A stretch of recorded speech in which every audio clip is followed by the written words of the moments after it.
You have to realize this is a journey.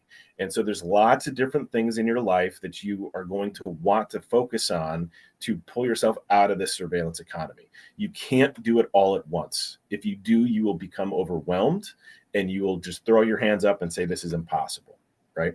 You have to go step by step through the process, create a plan, documentation around here's the things that I want to focus on now. Here's the apps that I'm dependent on that I need. And then you meticulously, step by step, can go through the process. And again, that's what the training and the education and our focus is on, not just with the devices, here's the device, but here's the plan that you can put in place. And here's how to safely go about executing that plan. But I have a whole article, so there's a whole resources section on our website that literally addresses that question.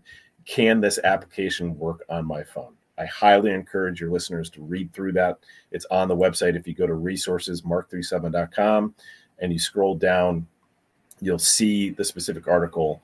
It's called The Ghost Phone, a guide to what apps work or don't work and why, right?